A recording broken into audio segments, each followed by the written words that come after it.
everybody, I'm JJ, you're watching Reality Survival, and today we're going to talk real briefly about what to do if you are close to or in the immediate area of a nuclear blast.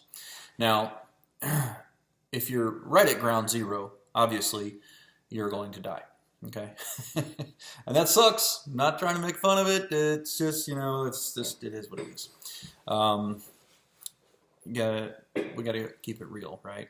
However, depending on the size of the nuclear bomb or missile or whatever it is, warhead, it is very possible that even if you're a couple of miles away from the detonation, you could still survive that blast. Okay.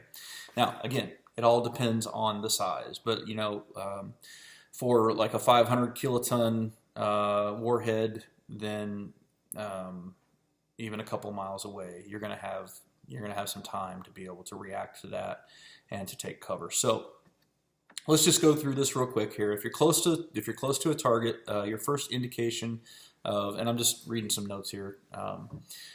Your first indication of a nuclear detonation may be the characteristic blinding bright flash. Now, we're not talking about like a flashlight, it's kind of bright. We're talking about an extremely bright magnesium white hot kind of flash.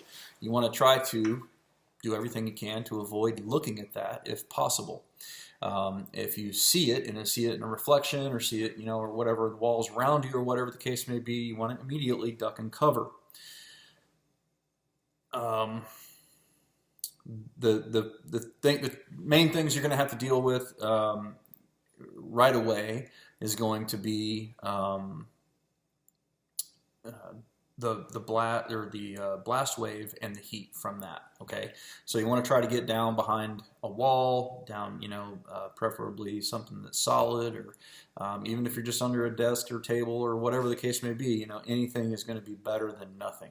All right, so you just want to get down as soon as you can and try to limit your exposure to that blast and that thermal energy.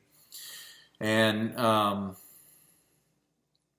what you're trying to do here by getting down is you're trying to avoid exposure to flying debris that could be coming with the blast wave, okay? And the blast wave, actually, it'll go out and then come back, all right? So it can take a little while for that to happen. Those who are close could experience a brief tornado-strength wind blast, and you should quickly dive behind or stay under any solid object away from or below windows.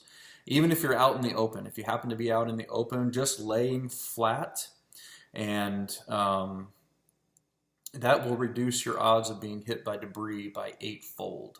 Okay, so even if you're out in the middle of a cow pasture or whatever, just lay down flat and kind of cover the back of your head and neck or whatever, and that's gonna help keep you safer anyway. Now, I alluded to this a little bit earlier. A 500 kiloton blast that was 2.2 miles away, the blast wave is going to take about 8 seconds to hit you. Okay, to get from the detonation site to you. So that's about the time you would have to react. So you want to try to make that reaction really quick and find cover as soon as possible right after you notice that really bright flash. All right, but it's not like it's going to happen instantaneously. A lot of people think as soon as it's going to go off, it's just boom, everything's immediately dead, and that's not exactly how it works. So you do have some time to do this, and once you do take cover, you need to take cover and you need to stay down for at least 2 minutes solid. Okay, don't get out, don't get up, just hang out, just wait and wait and wait. Because like I said, you got that blast wave that goes out, and then you have another rush of wind that comes back in that can actually stir up a lot of dust and debris and hazards and all that kind of stuff too. All right. Yeah, so that's the main thing that you want to worry about. And then after that point, what you want to do is you want to if you didn't die immediately, all right, then you weren't necessarily exposed to a lethal dose of radiation. Generally speaking, the radiation only goes out about as far as the fireball does for the detonation.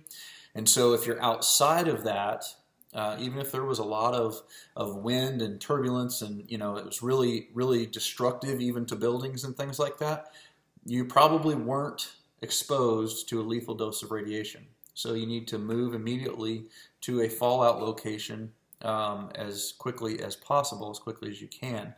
And then you're going to want to ride it out for, like we said, the longest is 2 weeks. If you were really close in and you found a shelter at some place that was really close in, you know, after 2 days, it would probably be safe for you to exit and then quickly find your way, you know, further away from ground zero. So that's sort of the thing. You want to immediately duck and cover if you're close to the blast or something like that. Stay down for 2 minutes. If you're able to get up and move and all that kind of stuff after that, then you want to immediately find shelter within 30 minutes. That's when, you know, probably the earliest fallout is going to start coming down, and that initial really heavy fallout is more dangerous than stuff that comes down later. And so you do really want to stay sheltered from that for at least 2 days. That's the minimum. Okay, if you stay longer, that's fine. But, you know, if you feel like because of the destruction and because of everything that's going on and all that kind of stuff, you don't have a good place, you need to move after 2 days, then you can move further out. And about 2 weeks is probably the longest that you would have to shelter at that point. But anyway, that's kind of just a rundown of how to deal with the initial blast if you were close to the site or something along those lines.